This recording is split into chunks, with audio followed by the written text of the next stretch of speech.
तो एक दो एग्जांपल और करते हैं स्यूडो फोर्स पे बेस्ड। देखिए फॉर एग्जांपल मान लीजिए ये एक रेफरेंस लेवल है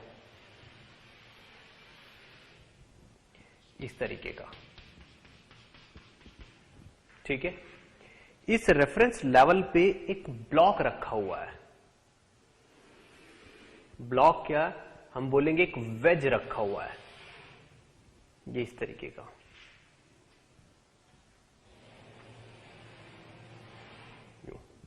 ये वाला एंगल कितना है, थीटा। इस वेज के ऊपर एक ब्लॉक रखा हुआ है, ये wedge is W, block is B, ठीक है ना। And mass of block is M and that of wedge is M0। इसका मास M0 है, इसका मास M है, ठीक है। तो क्या होगा, ऑल सरफेसेस आर स्मूथ।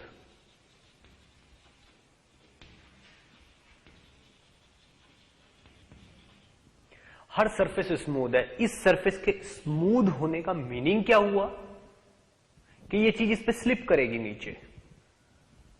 लेकिन आप एक चीज देखिए, अगर मैं इधर से इस तरफ से कोई फोर्स F लगाऊं और इस चीज को इस तरफ कुछ एक्सेलरेशन दे दूं A, ये चीज इस तरफ दौड़ने लगे, तो इस चीज को नीचे स्लिप होने से रोका जा सकता है, ठीक है। तो बताना है find force F required to stop block B on wedge. Wedge पे B ब्लॉक को रोकने के लिए इस F की वैल्यू कितनी होगी ये बताना है। क्वेश्चन बहुत इजीली सॉल्व हो जाएगा, आंसर हम निकाल लेंगे इसका अगर हम स्यूडो फोर्स को यूज करें तो। अब स्यूडो फोर्स को यूज कैसे करना है वो हमारी हेडेक है, ठीक है। देखिए क्या है, यहां पे अगर सिस्टम को देखा जाए, पूरे सिस्टम को देखा जाए, मान लीजिए suppose we need force F। मान लीजिए हमें F की वैल्यू F चाहिए और वो हमने ले ली, तो इस F की वजह से ये ब्लॉक इस पे रुका हुआ होगा, तब एक्सेलरेशन कितना होगा, एक्सेलरेशन ऑफ द सिस्टम कितना होगा, total force F over M plus M0। इतना एक्सेलरेशन मान लीजिए ये है A, इतना एक्सेलरेशन इस पूरे सिस्टम का आगे की तरफ होगा, ठीक है। तो अगर मैं इस B का अब FBD बनाऊं, B का हम FBD बना रहे हैं, ठीक है। अब आप मुझे एक चीज बताइए, B का मैं FBD बना रहा हूं कैसे, अकॉर्डिंग टू मैन A। अब ये मैन A कहां पे है, बिल्कुल ध्यान से सुनिएगा, मैन A कहां पे है। मैन A को मैंने यहां पे बिठाया हुआ है, ये this is man A। Man A wedge पे बैठा है, तो मैन A के अकॉर्डिंग ब्लॉक का एक्सेलरेशन कितना होगा, ब्लॉक का एक्सेलरेशन होगा 0। लेकिन मैन A के अकॉर्डिंग ब्लॉक पे डाउनवर्ड डायरेक्शन में एक फोर्स जरूर लगेगा, जिसकी वैल्यू कितनी होगी, mg। इस mg का एक कंपोनेंट इस तरफ लगेगा, जिसकी वैल्यू होगी mg साइन थीटा, और इसका एक कंपोनेंट इस तरफ लगेगा, जिसकी वैल्यू होगी mg cos थीटा। क्लियर। अब एक चीज और देखनी है, इस ब्लॉक पे और क्या क्या लग रहा है, इस ब्लॉक पे इस तरफ से एक नॉर्मल फोर्स भी लगेगा, जो वेज की तरफ से लगेगा यूं, ठीक है। अब अकॉर्डिंग टू रूल, अगर ब्लॉक बी पे नीचे की तरफ mg साइन थीटा लग रहा है, चलिए इस वाले को तो इस नॉर्मल ने बैलेंस कर लिया कैसे भी करके, इसके बारे में अगर हम टेंशन ना ले, पर ये तो अनबैलेंस्ड है, हालांकि ये भी अनबैलेंस है, अभी नहीं पता हमें कि बैलेंस है कि नहीं है, पर ये तो अनबैलेंस फोर्स है, ये तो इस ब्लॉक को नीचे ले आएगा, लेकिन फिर भी ब्लॉक नीचे नहीं जा रहा। इस सिचुएशन को एक्सप्लेन करने के लिए हमें हेल्प लेनी पड़ेगी स्यूडो फोर्स की। और जब हम according to man A solve कर रहे हैं, तो अगर हम स्यूडो फोर्स लेंगे तभी जाके इक्वेशन सही बनेगी। अब स्यूडो फोर्स किस तरफ लूं? इस पूरे सिस्टम का एक्सेलरेशन कितना है? ए। किस तरफ? इस तरफ। तो मुझे इस पे स्यूडो फोर्स लगाना पड़ेगा इस तरफ। कितना लगाऊंगा मैं? मास ऑफ ब्लॉक इनटू ए। अब इसके दो कंपोनेंट होंगे इस एम ए के। एक कंपोनेंट तो ये वाला होगा इस तरफ, और दूसरा कंपोनेंट ये वाला होगा इस तरफ। अब एम ए का ये वाला कंपोनेंट होगा एम ए कॉस थीटा, और ये वाला कंपोनेंट होगा M A sine theta. Clear? अब इसका एक्सेलरेशन इस डायरेक्शन में 0 है अकॉर्डिंग टू मैन ए। अब मैं इसकी इक्वेशन बना सकता हूं कैसे? बिल्कुल देखो ध्यान से। इस डायरेक्शन में एक्सेलरेशन अगर 0 तो नीचे लगने वाला फोर्स ऊपर लगने वाले फोर्स के बराबर होगा। इस तरफ लगने वाला फोर्स कितना है? M G sine theta. ऊपर लगने वाला फोर्स कितना है? M A cos theta. क्या इस डायरेक्शन में लगने वाला कोई और फोर्स है? नहीं। तो is equal to M into 0। ठीक है, यानी कि एम जी साइन थीटा बराबर होना चाहिए एम ए कॉस थीटा के। एम से एम कैंसिल, तो ए की वैल्यू कितनी होनी चाहिए? जी टेन थीटा। ये हमारे पास एक रिजल्ट आया है, ठीक है ना। हो सकता है ये रिजल्ट सही हो सकता है ये रिजल्ट सही ना हो। वैसे रिजल्ट बिल्कुल सही है। एक्सेलरेशन की वैल्यू जी टेन थीटा होनी चाहिए अगर हम इसको यहीं पे रोकना चाहते हैं। तो ये रिजल्ट हमेशा आपको याद रखना है कि एक्सेलरेशन की वैल्यू कितनी चाहिए? जी टेन थीटा। अब अगर एक्सेलरेशन की वैल्यू जी टेन थीटा चाहिए, ठीक है, तो एफ की वैल्यू हम बहुत आसानी से निकाल सकते हैं। एफ की वैल्यू क्या होगी? क्या होगी एफ की वैल्यू? यहां से देखिए, मुझे पता है कि F upon M plus M naught A के बराबर होना चाहिए। तो एफ की वैल्यू कितनी होगी? A into M plus M naught, यानी कि F should be equal to M plus M naught into G tan theta. ये हमारा काम हो चुका है, हमारा आंसर आ चुका है। लेकिन इसी क्वेश्चन में और भी बहुत सारी चीजें हैं। मान लीजिए हमसे पूछा गया नॉर्मल कितना है, what is the value of normal. तो अब आप ये देखिए, क्या इस ब्लॉक का एक्सेलरेशन, क्या इस ब्लॉक का एक्सेलरेशन इस डायरेक्शन में कुछ होगा? ठीक है ना। According to man A, according to man A, ये वो मैन है जो इस एक्सेलरेटेड फ्रेम पे बैठा है। ये स्यूडो फोर्स यूज करके जो इक्वेशन बनाएगा वो बिल्कुल सही होगी। ठीक है, तो अब आप ये देखिए, इस पे इस तरफ नॉर्मल लग रहा है एन, ठीक है, मुझे कोई दिक्कत नहीं है, ठीक है ना।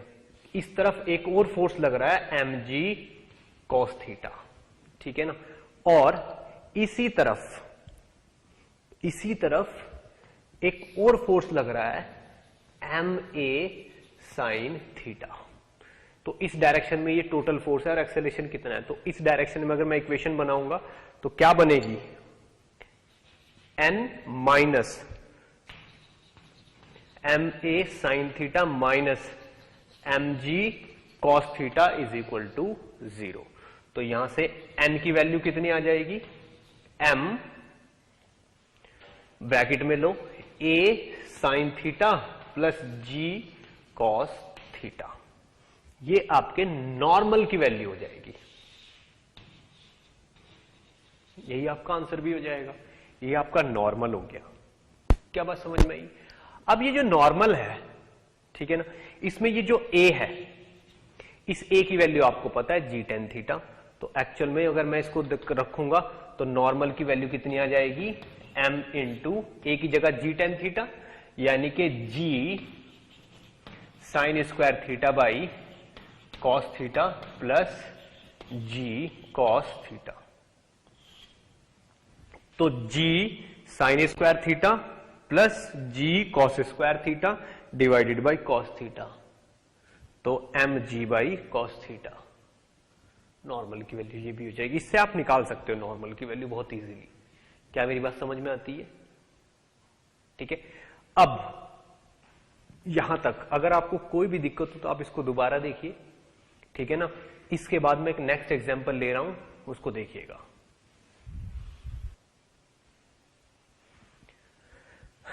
ओके, तो एक एग्जांपल और देखिए, ठीक है। सपोज करिए एक यहां पे इंक्लाइंड प्लेन है इस तरीके का, जो कि फिक्स इंक्लाइन प्लेन है बिल्कुल। एंगल कितना है? थीटा, ठीक है। इस पे एक ब्लॉक इस तरीके का रखा हुआ है,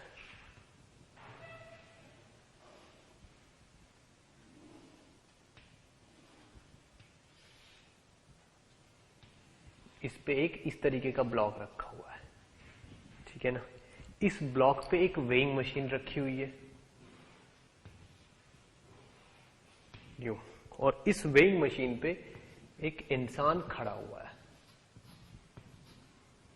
ठीक है। अब इसका मास तो m0 है और इसका मास m है, ठीक है ना। तो this wedge m0 is falling freely, ठीक है ना। Find reading of weighing machine, weighing machine, clear. इस वेइंग मशीन की रीडिंग बतानी है कितनी है अगर ये फ्रीली फॉल कर रहा है, ठीक है ना। देखिए करना क्या होगा, अगर ये फ्रीली फॉल कर रहा है तो इस तरफ इसका एक्सेलरेशन डेफिनेटली जी साइन थीटा होना चाहिए, और अगर इस एक्सेलरेटेड फ्रेम पे खड़े होके मान लीजिए दिस इज मैन ए, ये मैन ए है, इससे हम बातें कर रहे हैं, तो ये उसी जगह पे खड़ा है जहां पे ये खड़ा हुआ है, इसके अकॉर्डिंग इसका एक्सेलरेशन कितना होगा? 0। तो अब आप ये देखो, अगर ये मैं वेइंग मशीन का अगर एफबीडी बनाऊं यहां पे, तो मान लीजिए वेइंग मशीन पे नॉर्मल लग रहा है n, ठीक है। दिस इज वेइंग मशीन और इस पे नॉर्मल लग रहा है n। तो अब अगर मैं यहां पे मैन का एफबीडी बनाऊंगा, ठीक है, तो मैन के पैरों में यहां से नीचे की तरफ n तो फोर्स लगेगा ही लगेगा, साथ में इस मैन पे इस डायरेक्शन में एक सीडो फोर्स भी लगेगा ma, और इस सीडो फोर्स की जो डायरेक्शन होगी वो opposite to this G sine theta होगी, और ये वैल्यू एक्चुअल में mg साइन थीटा हो जाएगी, ठीक है ना। अब आप देखो यहां पे इसका एक कंपोनेंट, इस mg साइन थीटा का एक कंपोनेंट ऊपर लगेगा, एक इस तरफ लगेगा, ठीक है, और एक खुद इसका नीचे mg भी लगेगा। इन सब के बावजूद इसका एक्सेलरेशन इस डायरेक्शन में कितना होगा? 0। We are working according to man A, हम इस मैन ए के अकॉर्डिंग काम कर रहे हैं, ठीक है। तो यहां पे क्या होगा, इस डायरेक्शन में अगर मैं इक्वेशन बनाऊंगा तो इक्वेशन क्या बनेगी? mg minus n minus mg sine theta का ये वाला कंपोनेंट, ठीक है। तो ये वाला एंगल होगा थीटा, तो ये again mg sine square theta हो जाएगा। तो minus mg sine square theta is equal to m into 0, ये आ जाएगी इक्वेशन। तो यहां से आप ये देखिए, अगर मैं फाइंड आउट करूंगा इसको, ठीक है, यहां पे अगर मैं इस इक्वेशन को फर्दर आगे बढ़ाऊंगा तो क्या हो जाएगा? mg minus mg sine square theta minus mg sine square theta minus n is equal to 0। यहां से मैं mg को कॉमन ले लूंगा, तो 1 minus sine square theta is equal to n, यानी कि n की वैल्यू हो गई mg into cos square theta, ठीक है ना। और यही आंसर है हमारा। वेइंग मशीन की रीडिंग क्या होगी? रीडिंग इज इक्वल टू हो जाएगी n अपॉन जी, तो रीडिंग हो जाएगी m cos स्क्वायर थीटा, और यही आपका आंसर भी होगा। क्लियर? इसको बहुत अच्छे से नोट करिए। एक्चुअल में हमने क्या किया है, हमने इस पर्टिकुलर क्वेश्चन को सॉल्व किया है इसी फ्रेम में जाके, हमें इसका एक्सेलरेशन 0 मिला। अगर मैंने इसका एक्सेलरेशन 0 मान के कैलकुलेशन की है, that means I am working from this frame, और ये a इज इक्वल टू 0 मान के सही इक्वेशन तभी बन पाएगी जब हम इसमें स्यूडो फोर्स इंक्लूड करें। This is pseudo force.